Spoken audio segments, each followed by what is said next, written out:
territory where Carlos Bulosan once lived to tell the story of the rain, sweat, glory of Mike Jackson men who fight the destination we were destined to end. Left a writing on the wall in the halls of the Nippon Khan. Others transformed, majority Decepticons. But my conception of the... All right, we're back here for the Wait for It Seattle podcast. I'm Kevin.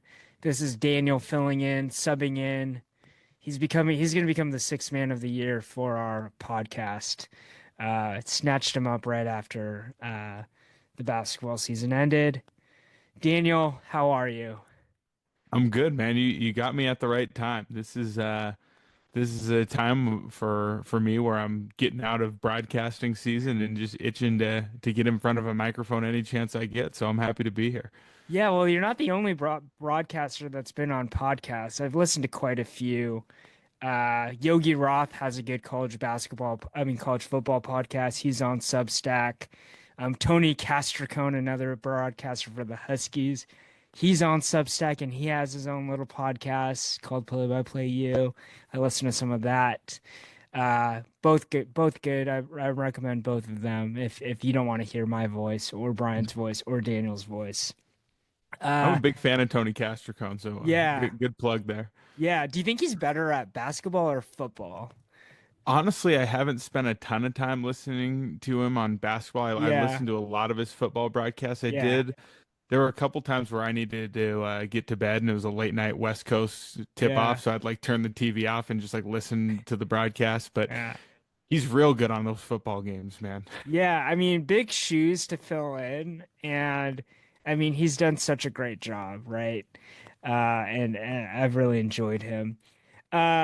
Crazy enough, I live in the Bay Area, but I was at 2 Seattle sporting events in 2 days. Thank you to my wife for allowing me to do these things and actually accompanying me on both of these events. I got to tell you about, I'm not a huge hockey guy, and I know you're not. What happens during basketball season, man? How am I supposed to pay attention? Yeah. So Brian talks a lot about the Kraken, and the Kraken have not been good at all this season. They're not making the playoffs. They're second to last place in the Western Conference. And you know who last place is actually the San Jose Sharks, which I'm only a couple blocks away from where their games are played. So I headed on over there on Saturday night. And we get there and have you ever been to the SAP Center, by the way? No. San Jose? Okay, because I remember I saw you when your team came down and played at San Jose State. So the SAP Center is in downtown San Jose. It's where they have concerts. I've seen Pitbull. I didn't see Pitbull. Christine went to Pitbull. What did I go to? I went to, oh my gosh, this is bad. Daddy Yankee. She just came in to remind me. I went to Daddy Yankee. We had a suite. It was great. Don't ask me why we had a suite to Daddy Yankee, but it happened. That's elite. Yeah. So anyways, we go into the SAP Center, right? And the concourse is we're trying to get to our seats, and they just security guards are pushing us back. They're don't go past this. And they're doing it on the other side of this. So there's kind of a walkway preserved. And we're what's going on? The game's about to start. We need to get to our seats. And Christine starts pushing. She's Kevin, why don't you just go? Look. And I was no, I'm going to respect the security guards. And so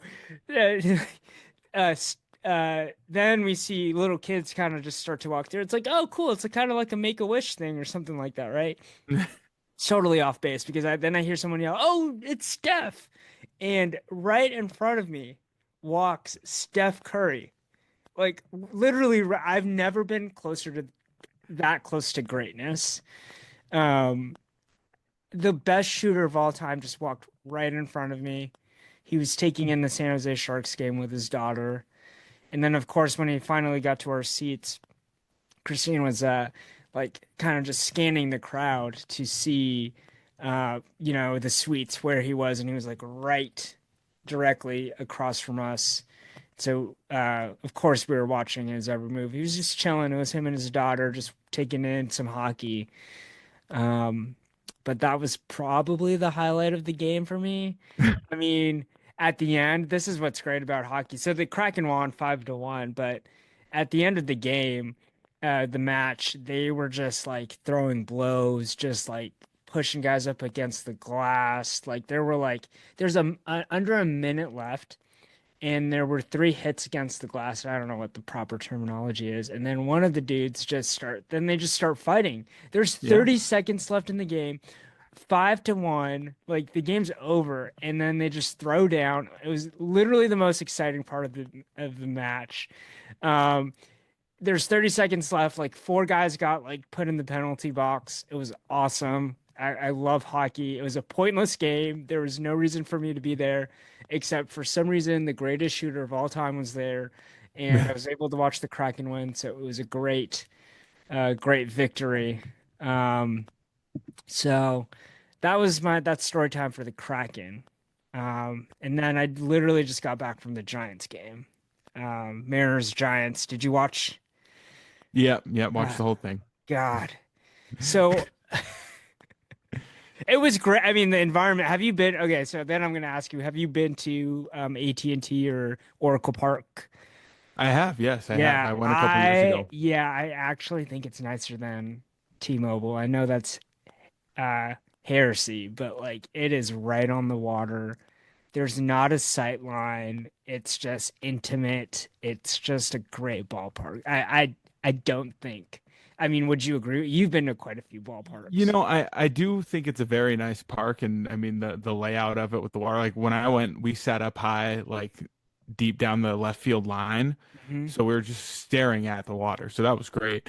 Yeah. The only thing that threw me off, and like obviously people talk it up a lot. I think it's a very, very highly regarded sporting venue, but I thought their sound system was like really bad. So This is the stuff maybe, that you recognize as well, I'm like these walk-up songs that they're flat, man. Like I'm trying to get into this. It's a yeah. Sunday afternoon, the sun's shining in the Bay Oh, Area, yeah, it was and just like this. It was Sunday afternoon. So let's talk about the Mariners a little bit because Polanco was out, so there are a bunch of backups starting today, and um they got back. The game was almost over in the ninth inning, and then they rallied, tied up, and then the penultimate play where Robles crashes into the wall or the netting. I guess it was the netting. it was the netting. And let me It was tell you, very I had painful. no idea that this happened because we were on the first base line and where we were seated was kind of like above the wall. So the angle from where we were sitting, like basically he disappeared. Like we couldn't see what had happened. And I was so confused because I saw the runner advance to third and I was like, did he drop the ball? Like what happened?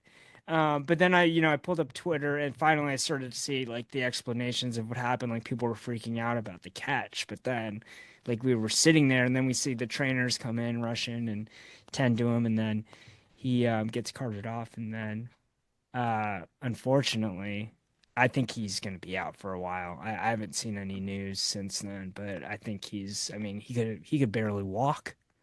Yeah, I mean, it was hard to tell with all the replays they showed. I'm like, Yeah. did he snap his thumb? Did he snap his wrist? Did he snap his shoulder? Like what? But Yeah, they were the way saying he hit, like it just looked like everything. Like there were points where they were showing him as like Dan Wilson and the medical staff went out there and like, at one point he's like grabbing his hand, then he's grabbing his forearm, and he's reaching for his upper arm. Like everything about it just looked super awkward and clumsy and painful. yeah, so it says a shoulder injury and they're going to undergo tests. But like he's good. He's been one of the guys that have been from the start like he's been hitting the ball well. I mean, he got on base and he scored the tying run. Or no, did he get the hit? Was it him that got the hit, or was it Rosarena got the hit? Rosarena had the And then hit. Robles scored. So, it's going to be a huge blow if he's out for a significant amount of time because he is a key piece for the Well, team. Lord knows we have no depth behind him because we don't have depth behind anybody. Yeah, yeah. Well, let's jump into the Mariners and then we'll get to the Final Four. Um, 0 series wins. The team is 3-7 and a little banged up. Like I don't know what's going on with Polanco either. He didn't play today.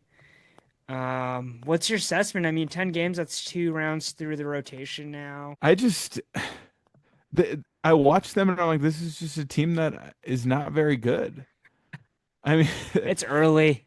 it is early, but Yeah. you just kind of look up and down and it's like where's the spark gonna come from? And you have Julio starting off the season better than he has through his first 3 years, Yeah. and you have a guy like Robles who might be spending a large chunk of time on the shelf, and that's gonna set everything back a little bit. But I just like I think about some of the pieces we've let go because they haven't been productive, but we've replaced them with less productive players. I'm like,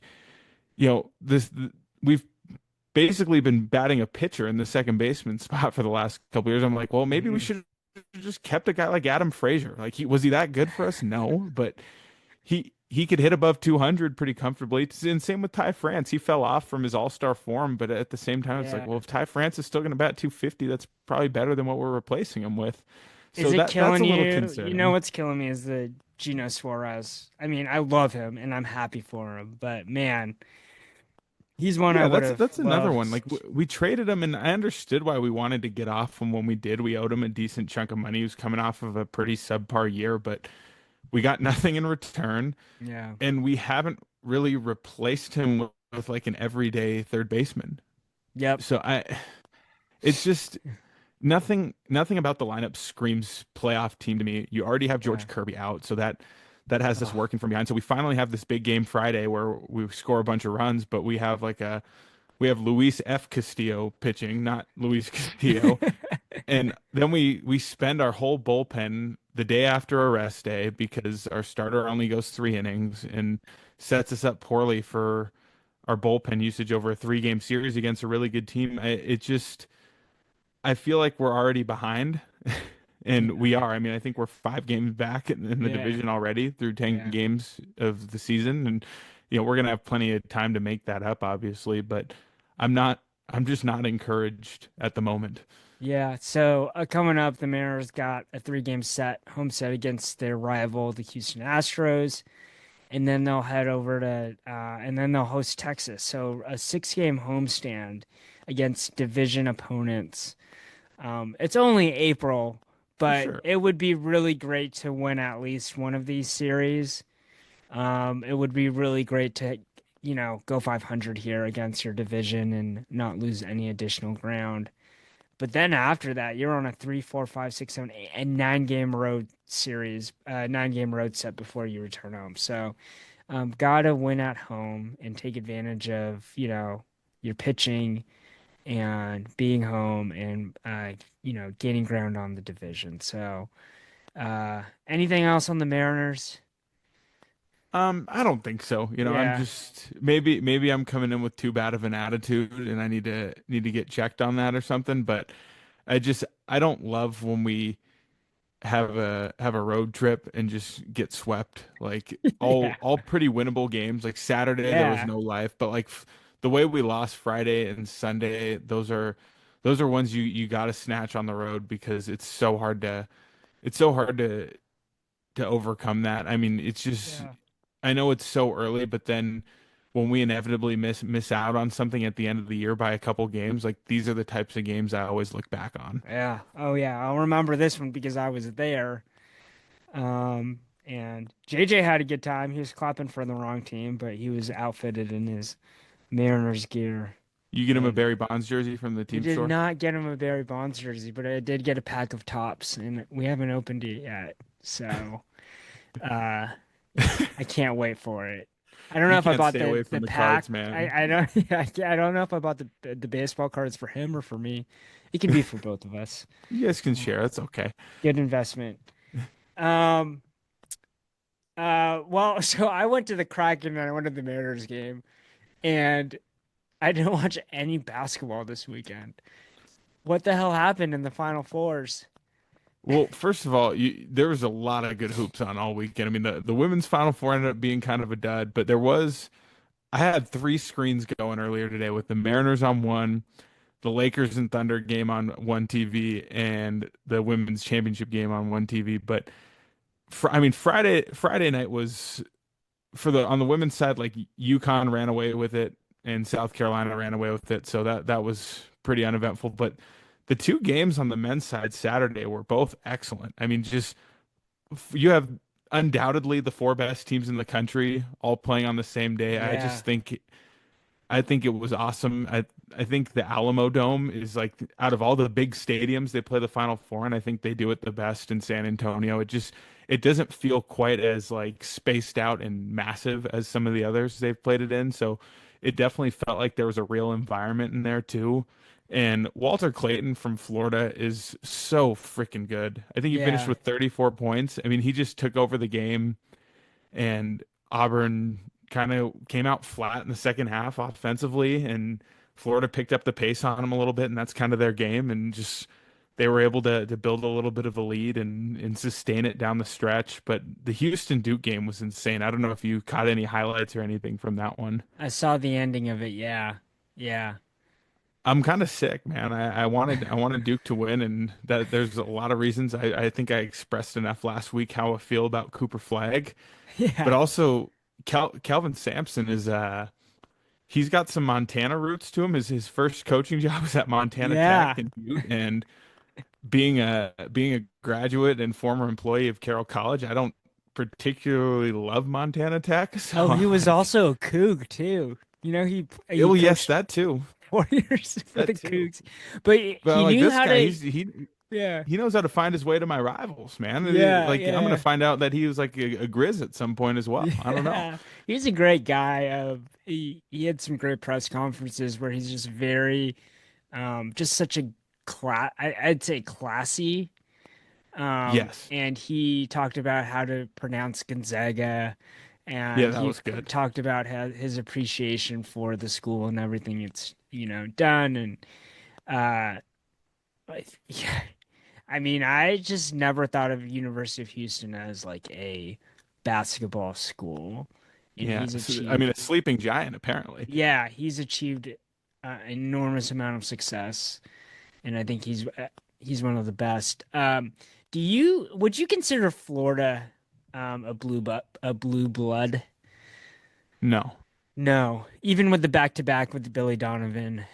So yeah, yeah, I think the best thing, like the biggest thing for Florida that they have going for them is that at one point Ryan Appleby played there. yeah. There you go. So I think that's how to my get to my favorite heart. thing. Yeah, I Yeah, think that's my favorite thing yeah, about the Florida basketball program. But no, I think that they've been super relevant. But there's kind of this wave after Billy Donovan left where they were just all right.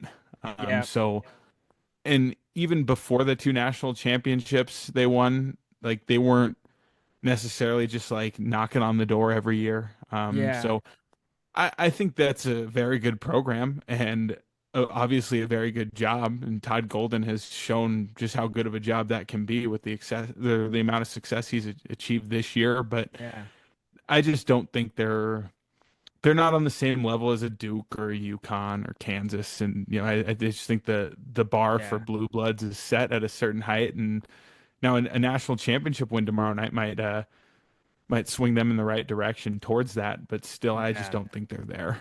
Yep, yep.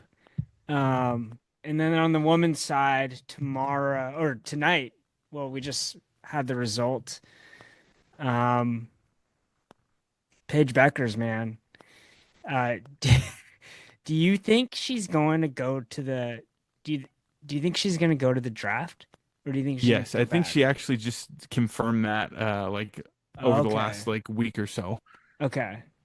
I was hoping she'd hold out and the Storm could somehow like tank for her.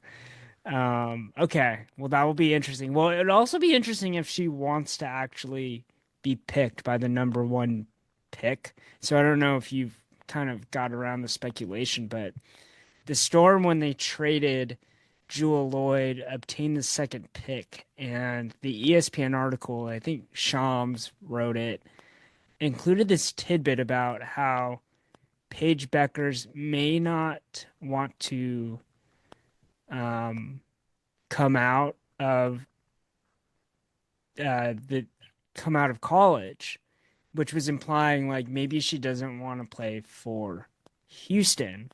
Now, I don't see Dallas. Paige Becker or Dallas, and I don't see her pulling an Eli Manning, but it does make you think like there is a reason why she doesn't want to play at Dallas, and I think it's a political reason. I won't go too far into that territory, but I do think that that is an interesting storyline to watch and to see if she could potentially fall to Seattle or if Dallas will trade its pick, knowing that if they get her, she doesn't want to play there. Um, I haven't dug too deep. I don't know who represents her. Um, but and I don't want to start conspiracy theories, but when ESPN puts out an article and Brian said this and they say that there's a reason why that was said. Whether it was her agent pushing forth that narrative or something, the seed has been planted. So I think it's a storyline to watch. Also, there's something to be said of like being picked number one, but I guess Eli Manning didn't care. So Yeah, I mean Eli Manning was still the number one pick. yeah, Yeah, yeah, but I don't know. I think I like you. I'm paying attention, but yeah, I haven't looked too much into it. I just yeah. am glad that she's a national champion because Oh yeah, it would have been I guess the basketball gods usually find a way to work things out with when there's a yeah, player like Paige Backers who has the career she has, like it's only right that it ended with her winning a national championship. yep.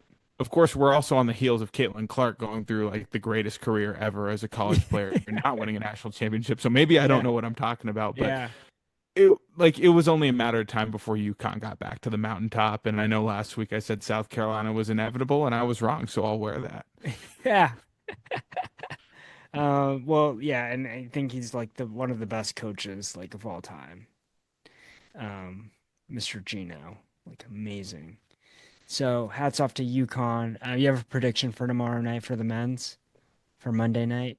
Yeah, I'll take Houston. I think it's going to be a great game. I do think I was excited about a potential Florida versus Duke matchup just because those two styles make for an exciting game. But there's also something to be said about the way Houston defends. And the one thing the biggest thing I think for me with Kelvin Sampson is I think he is the best in the country at finding a roster that fits the style he wants to play. Yep. And he goes out and finds guys who will come in and just guard and guard and guard and guard and lock Yeah. teams down. They're physical, they play hard. I mean, they just that's a team that takes after the identity of their head coach. And I think that's one of the biggest compliments you can give a head coach is when they have a team that embodies what they're about and kind of what their core values are. So I think Kelvin Sampson gets over the hump, and I do think there's a world out there where maybe Walter Clayton gets another 30 piece, and maybe I'm talking differently, but I do feel pretty confident in Houston. I mean, it just goes to show like his roots are in the WCC. I mean, he played at St. Mary's, which I didn't know, by the way. I knew he was then he became the head coach at USF, got them to the tournament.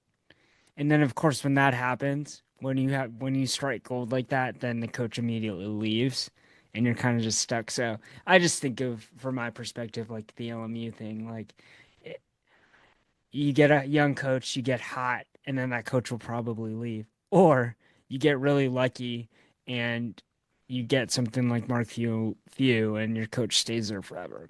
That's not happening at LMU anytime soon. So that's where my No, but head goes. for USF to go from him to Kyle Smith, I mean they've had Yeah. some really good basketball coaches come through there the last couple of years. Yeah. Yep. Speaking of college sports, UW football spring practice underway. They had three practices this week. They had a coaches clinic on Saturday or Friday or something like that. Sean McVay, Mike Shanahan, I think it was Mike Shula, or I'm there's one last coach, executive, NFL type person that was there. Don Shula is maybe the name. Who knows? Doesn't Yeah, I matter. can't remember which of the Shulas, one of the It's Shulas. one of the Shulas, right?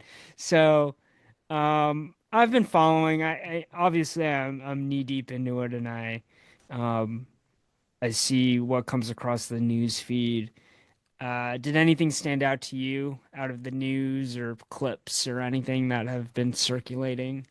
Well, I think my favorite thing I saw was the picture of Sean McVay talking to Denzel Boston, just two people I think Yeah, very highly of, so that was cool. I just for me it's just good to see them out and going. And I know last yeah, spring it was so difficult for them to field a team for spring practices between, portal departures and guys who they were recruiting who hadn't gotten there yet and injuries as well. So it's good to hear that like, the injury report's pretty small. Damon Williams has some game reps under his belt. Now he's the guy and can yeah, act as such through spring ball and into the summer. I don't really know quite yet what to think as far as like expectations for this season, but I know that I'm probably gonna overexcite myself much like yeah. I did last year. Well, to add some color on the like, this is completely different from last year. There's some numbers thrown around that there were only seven scholarship offensive linemen last year, or maybe just seven total on the roster. And this was before the spring portal. So they were running practices with only seven offensive linemen, and this now they have 18.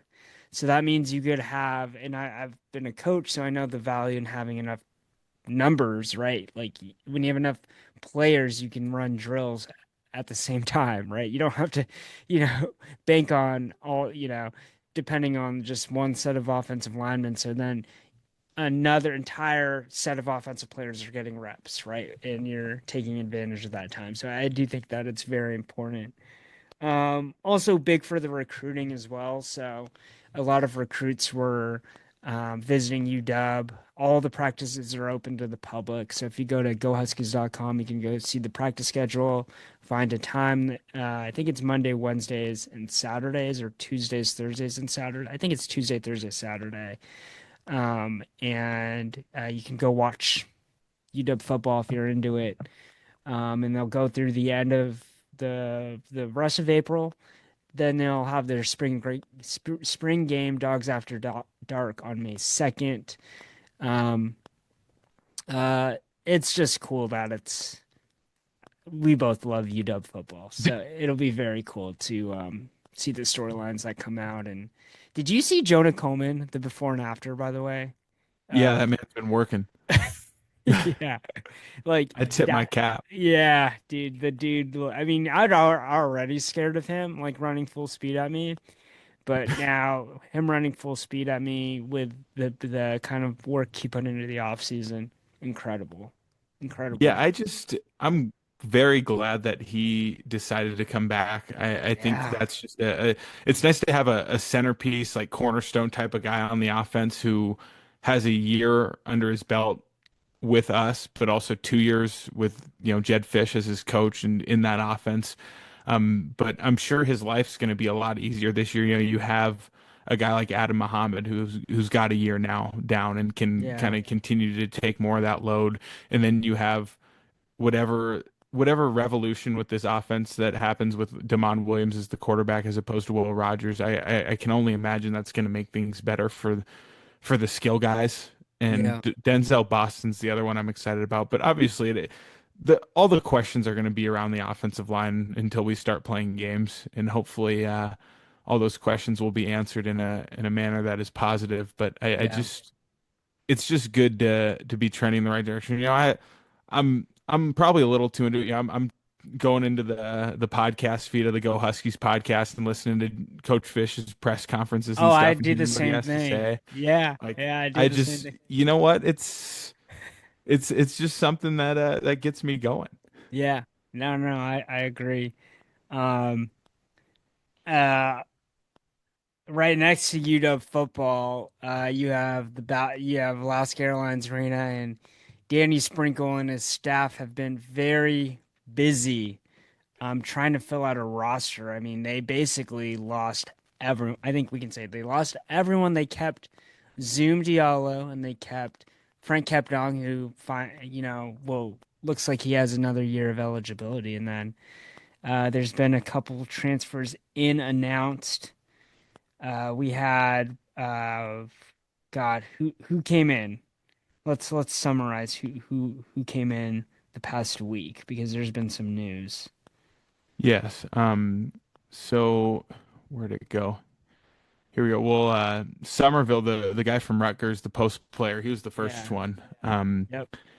And he's a guy who was their third leading scorer behind two guys who are going to go top five in the draft. So that's a good start. I mean, he averaged like 8 points as a freshman, Lathan Somerville. So Yeah. he's someone And he's that's an inside size. presence. Yeah, and he's played in the Big Ten, right? I think there's uh, I don't know. I can't tell.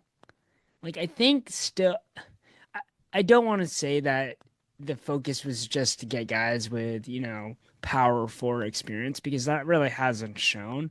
But I think they're getting more of that this year than they did last year, or they're aiming to get more of that. So we had Somerville. We also had a German forward, Hans Steinbach. Yes. Um, I'm six. I'm intrigued there. I Yeah, haven't this really came looked out into it, of but I'm intrigued. nowhere. So this happened on what was this? On April 3rd. So this was, God, was that Wednesday? It was like in the morning, and it was Thursday. Draft Express broke the news. And someone messaged me and said, "Did you have any idea that this was gonna happen?" And I was like, "No." And I don't think anybody did. Like, he came out of nowhere. And I start to watch the tape, and I'm like, oh my God, there's like a lot of tape on this guy. And he's played, so basketball in Europe, there's different levels of play. So he's played with people his age, but he's also played with professionals. And uh, I'm not gonna do it, right? Like, there's European guys that have played with professionals. They've come over to the States and dominated, right? Like, or I've straight drafted, right? Out of Europe into the league. Um, he's not Luca, so No. don't get too excited. And it's really hard to tell like how good he is because there's tall European dudes that frequently come over and play for college basketball programs, and sometimes they're really, really good, and sometimes they're projects. I can't tell, and I don't think anyone that tells you otherwise, like you, I'd be second guessing it. So, a couple of scouting reports have him as an NBA prospect, which is good, but anyone that's 6'10" and that can run really well and has a decent shot and decent feel for the game of basketball is going to be an NBA prospect, in my opinion, right? Yeah, Um, I mean that's kind of how it goes. yeah, And so you just got to hope for the best with someone like that, but yeah, it's not I mean there's just a lot of size joining this roster, a yeah, lot of big forwards, and that's a great start. It's yeah. a great step in the right direction. Well, who's our other guy that just dropped? The news came in today. Yeah, that's Jacob Ognasevich or Ognasevich maybe. And Had a tough time tracking down a he's pronunciation from if I'm being honest. Lipscomb. Do you know where Lipscomb is? No, I got no idea. I just know they were in the NCAA tournament. That, Somewhere East Coast, I know that. all right. Could you guess? Because I have it in front of me and I could just tell you. I'm gonna guess that they're in North Carolina. They are. Wait, I lied to you. I have the. No, no. I lied to you. I thought the game notes would just have it. Okay, now I Most have to game look it notes up. do. Um, Nashville, Tennessee. Wow. Okay, so Sure. okay, just let me tell you this. Their first note is Bisons at Lipscomb. Don't confuse us with the North Dakota state where they are pronounced the bison. The Bison. most commonly accepted plural of bison is bison, but at Lipscomb we are bisons with an S. The unabridged Oxford English Dictionary includes bisons as a proper usage.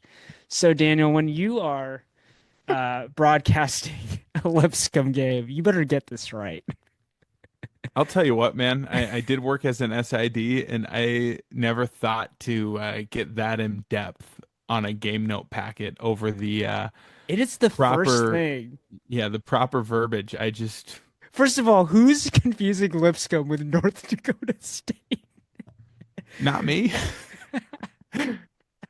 That is hilarious. Here's a fun little sidebar for you. Just related to this, so we played in a tournament this year in Vegas over Thanksgiving. We played against Central Florida, Yeah. and on their roster that had the pronunciation guide, there was this little blurb, and it was basically saying we are to be called UCF, not Central Florida.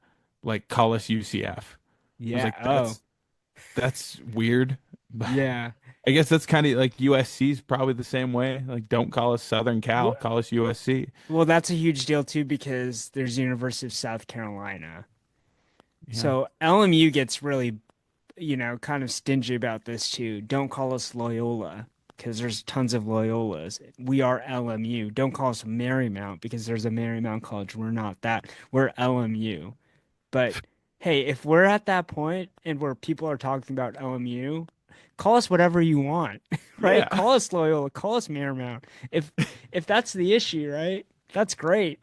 If that's the national talk. So, But back to what anyways, we were talking about. This yeah, guy from Lipscomb, he's really good. yes, I mean, the numbers are incredible. he was the he, he's scoring like dropping 30 pieces Was in he D1 do you basketball. have on here, was he ASUN player of the year? Do we have Yes, that in I front of us have somewhere? that. Yeah, yeah, I have that. Yeah. So now they have two conference player of the years because they also brought in the point guard, but we'll talk about him later. Uh, but he was dropping like double double, 20 point, 30 point games throughout the entire season. Scoring 30 points in D1 basketball is not easy, especially if you're a forward. Yeah, and here's the deal. If you like, it's without question this that the Huskies need some shooting, and this guy's a 40% 3-point shooter on over 100 Ooh. attempts. Like And he's that's 6'10". massive. How did they get this guy? I don't know, but he's Or a six bastard, eight. He's man. 6'8". Sorry. But he's Sorry. 220. I mean, he's massive. Yeah. He's a big dude, and he's got a frame that's going to fit the physicality of the Big Ten. Plus, he can space the floor. Like that's a great mix. Yeah. I mean, it's almost like you get Great Osabar with a 3-point shot. I hope this Um, guy can pass like Great Osabor. yeah. Yeah, so he had two games with 32 points this past season. He can rebound. He looks, I mean, the 40% from three though, to be able to stretch the floor. I mean, he's a modern type of player. Um, I'm excited. I think he's gonna start. Yeah, I mean, I got no idea. And also, like Yeah. when you bring in a player the caliber of Nico Bundalo as a forward, Yeah. like who knows what that's going to look like when November rolls around. But I don't think I mean, 220 and Bundle is probably like a wiry, like 180. Like, hey, he's a McDonald's All-American. that's true. That's true. But this guy is also someone who I don't care what conference you're in, you average 20 points a game in a college season, like you're getting buckets. Yeah. So our other guy, our other conference player of the year, the conference player of the year, a guard from East Tennessee, which by the way, um, uh, Ognacevic dropped 30 on East Tennessee, or maybe I'm getting that mixed up with Middle Tennessee. But Kamari Peterson, um, also Did you committed watch to the any clips on this Huskies. guy? Yeah, Yeah, yeah, he's must see TV. Like just the different ways he was scoring the ball, he's an exciting watch. yeah. So average 19.5 points per game, 4.5 rebounds, 3.7 assists, 6'1", 190. He's gonna be a fifth year senior. Or no, fourth year senior next year. Exciting. I mean, I think he starts in the backcourt with Mr. Zoom. Um, One thing people use to project whether teams are going to be successful or not are returning production. It's kind of hard to do in the transfer portal era because it's not like the same. So Peterson, for example, didn't play in the Big Ten, right? Um, our guy from Lipscomb did not play in the Big Ten. So you can't really transfer the numbers right away. But I will say they UW didn't bring the same amount of production in from the portal as they did last year as they are right now. And these guys can score, and so it also makes me think like they just found guys that have been productive and are experienced. So I don't know if they're done yet. Did we cover everyone? Yeah. I mean, Yeah, we those were got the everyone big they four. have so far. They should have, if my math serves correctly, they should have probably another three spots at least. Yeah. And who knows what that'll look like, but they have three exciting freshmen coming in plus a JUCO player coming in. Like the roster's filling up quickly. They probably the next piece that we're going to see is probably going to be another guard. Yeah. Whether it be another ball handler or just an off ball like wing type guard, especially with you lose Tyler Harris and Makai Mason last week, and I think like that news as far as when the portal opened, it came out a little on the later side. So Yeah. that's I mean, I Makes think those guys are yeah. both replaceable, but I do Yeah. think that that's also production gone. Yeah, Those two those guys have guys scored were a lot of points.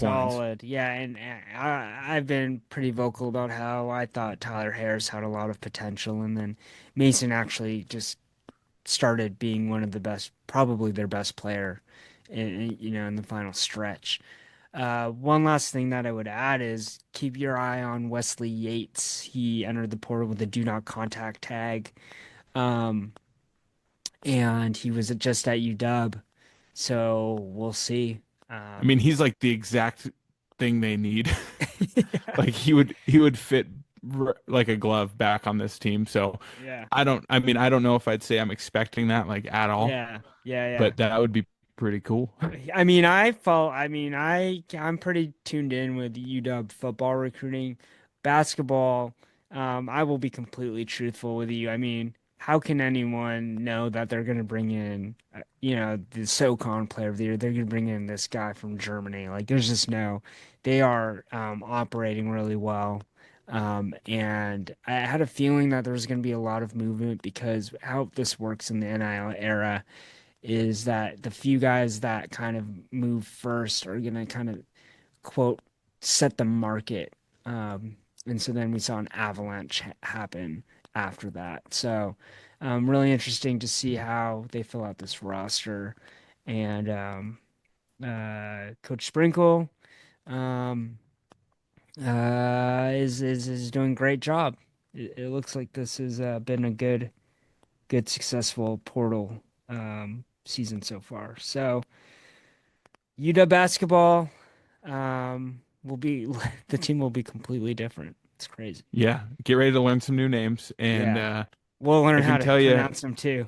yes, and I can tell you, he's bringing in production, but Yeah. he'll have his teams ready to play defense. He always Yep. does, and Yep. they're going to play hard. So that's you know, you combine that with the fact that you bring in these players who have scored so many points in their college careers. I think that's a good starting point, and I just think that you add JJ Mandaquit and Nico Bundalo to Yep. the mix. Like those two guys they're big time. Yep. Mandaquit's the guy I'm probably the most excited about.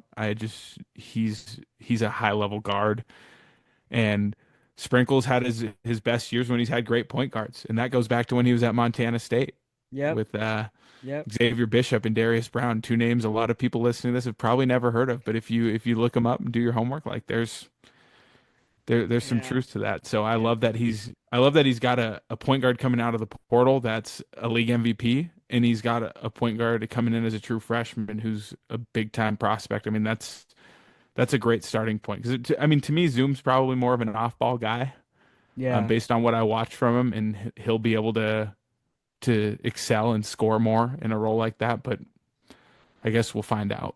Yeah. Yeah. Top five. Yeah. I went first. So how about you go first and ask me, and then I'll hit you with what I have this week. Okay, so I was a little out of left field here, but I was just kind of really what I did was I went to. Are you familiar with Sporkle? Yes. So I went there and Yeah. I was kind of like just clicking in and out of different like quizzes on there and finding something that I could use and apply and connect to the realm of Seattle sports a little bit. So we're gonna talk a little bit of football here. Nice. Um, More specifically, non-quarterback Super Bowl MVPs, and this is on the heels of the Seahawks signing Cooper Cup. So Yes. Yeah, so bear with me here. So there's actually a lot more guys who have won Super Bowl MVP who are not quarterbacks than I realized. But Cooper Cup's obviously one of them. I wanted to see if you could name five more. And the kicker here is three of these other guys. There's four total that I could count. And maybe there's some guys I've never heard of that did play for the Seahawks, but three of these other guys have played for the Seahawks. Four if you Yeah. count Cooper Cup. And if you want to count Cooper Cup in the five, be my guest. But Okay.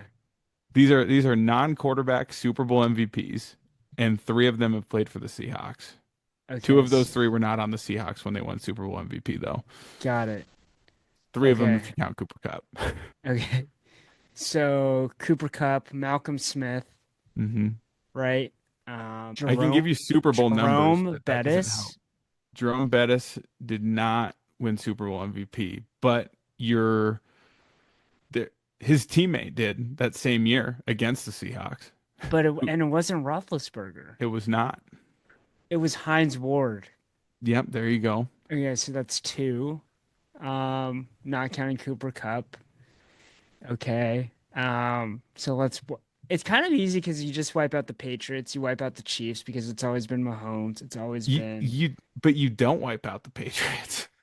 So literally Tom Brady didn't win Super Bowl MVP one year. Then who He the actually hell- didn't win it twice, but one of those 2 years was a guy who actually spent some time on the Seahawks very shortly after. Oh God, is it And it's not Lawyer Malloy, unfortunately. is it did Julian Edelman win Super Bowl MVP? He did. Super Bowl won one. 53 when they played that snoozer against the Rams and it was like 13-3. Snoozer for most people. Okay, I do so like some good Edelman. defense and that was a good defensive But game. there's But another guy from the Patriots that played for the Seahawks. hmm Oh, it was the running back. Nope. Okay, so it's not Sony Michel. This would have been Super Bowl 39. Bro, I don't know what that means. Like, Well, so the what? Seahawks played the Steelers in Super Bowl 40, so it was the year before that, which would have been Patriots Eagles, I think. And it's not Randy Moss. Is it a guy on the defense? Nope. Nope. Wide receiver. Wes Welker. Nope. Wes Welker never played for the Seahawks. This guy played for the Seahawks. No, dude, I'm not gonna get it. Dion Branch. Yes, there we go. There we go. It's amazing. I haven't heard that name in so long. I think you're at five. You got Edelman. You got Malcolm Smith. You got Hines Ward. That's a great question. If we would have sat here and talked for a while, you would have got Von Miller. Like Oh wow, that's great. the other guy who won Super Bowl MVP as a non QB and played for the Seahawks was Jerry Rice. Yeah. Oh, that's Which, good. If we Yeah. would have spitballed longer, you probably would have landed on that one as well. Yeah, that's good. All Yeah, right. you're probably wondering, you're like, why am I talking about Deion Branch and Chris Douglas Roberts 2 weeks in a row? This is why it's awesome. Yeah, I kept on thinking I wanted to look up highlights of that team. All right, I got San Francisco Giants related, and Nice. I know you're a big Giants. Well, your favorite baseball player of all time playing for the Giants, and he's part of this question.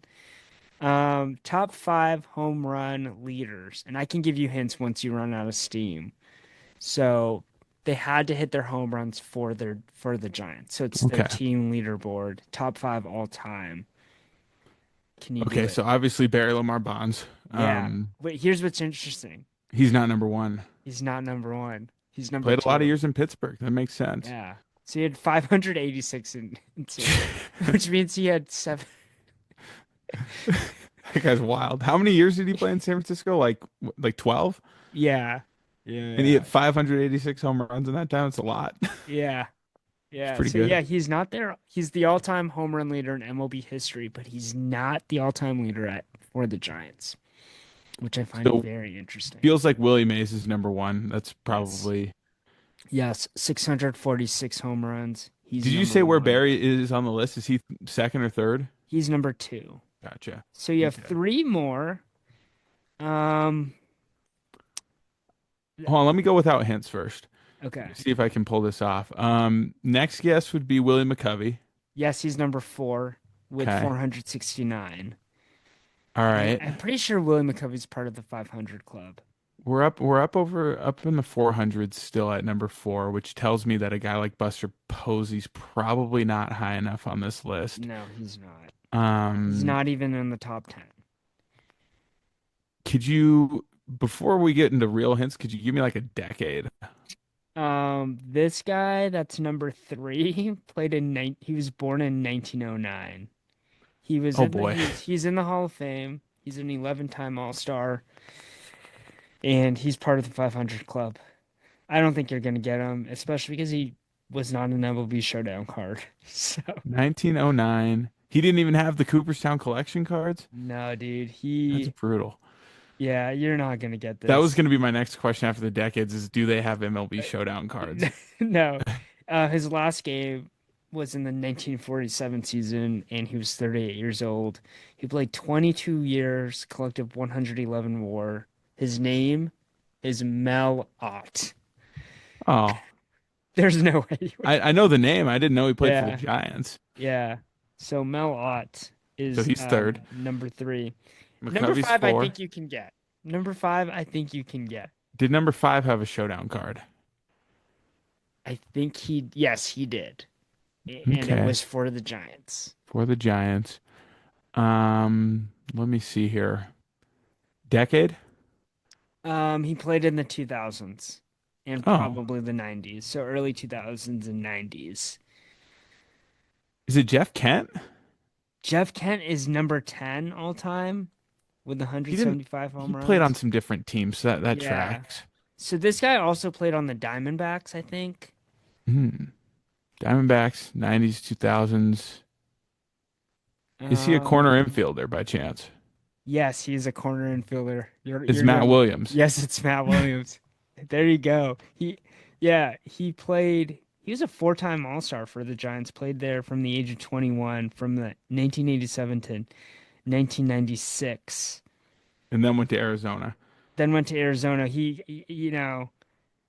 All-Star in 1999 at the age of 33.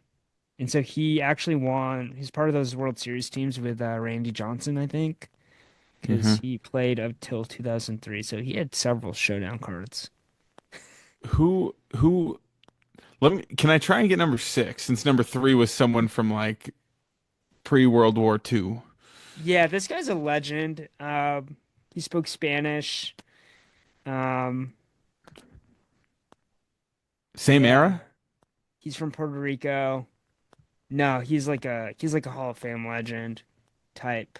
Hall of Fame legend He's type. an MVP. Played for the Giants, huh? Played for the Giants. Played for the Cardinals. Played for the Braves. And yeah, so he was in the 60s. 60s is when he was really Did good. he have a showdown card? He did not have a showdown card. Man, Do I you- got nothing, man. Yeah, it's Orlando Cepeda. There you go. From 1959 to 1964, he made the All-Star game for the National League. I didn't know Matt Williams was putting him out of the park like that, man. Yeah, he had two. Well, so there's a huge drop off after McCovey. So McCovey had 469 for the Giants. Matt Williams had 247, and then he ended with 378. Matt Williams is like one of those guys that's not a Hall of Famer, but he wasn't a scrub. Like a No. 5-time All-Star, won a World Series in 2001, 4 Gold Gloves. Like someone Probably out there's beloved by multiple fan bases. yeah, someone's making an argument that Matt Williams belongs in the Hall of Fame. He obviously does it, but you wouldn't call that person insane for trying to make the argument because he was not a average player. Like he was. I bet if you walked around the Bay Area and found a bunch of people who are like, I don't know, 5 to 10 years older than you, I bet a lot of them would say their favorite player is Matt Williams. Like Matt he's Williams. that type of guy. Yeah. Which, by the way, I think the comparison here in Seattle is Kyle Seager. Like, Yeah, who I almost stepped in and said he's actually not Barry Bonds isn't my favorite player. Kyle Seager's my Kyle favorite player. Seager's, yeah. So Him and Matt Felix. Williams, Kyle Seager. Oh man, you only get so much on this podcast. What are you looking forward to this week? What's going on? What's going to be on TV? Masters isn't on for another week. I thought the Masters was this week. Is it this week? I Is think it's Tiger this week. okay? And it looks like Tiger's playing. I saw he released a statement on how he miraculously rehabbed, and Tiger is not playing. he's not. That He was April Fool's. oh, what, dude? I got totally tricked. Wow, wow. This. So if anyone else got tricked, well, we just got debunked. Thank you. Unless I'm the one who didn't look into Yeah, things properly, but yeah. I don't think So Tiger Woods is Masters playing the this Masters. week. No Tiger Woods. Anything else? Obviously, the national championship tomorrow for men's basketball. The Mariners play 2 series at home. I mean, how Yeah, could you not love that? yeah, and it's gonna be great for your mental health when they drop 4 of the 6. Hey, you know what? They keep showing up to the ballpark. I keep showing up to the couch to watch them. Like it's healthy. It's good. I mean, the NBA playoffs are like a week out too. Like we're probably down to the final 4 or 5 games in the season, and there should Yeah, be some pretty exciting first round matchups, especially out west. I'm hoping the Lakers can hold the three so that yeah, Golden State and Denver can go toe to toe, and the winner of that can duke it out with the Thunder. Who's to say? But yep. It'll be good. It'll be good. Well, thank you for joining us this week. We will be back next week. It might be Brian. It might be Daniel. Um, I will probably be here. Please rate us if you haven't. And we'll see you next week.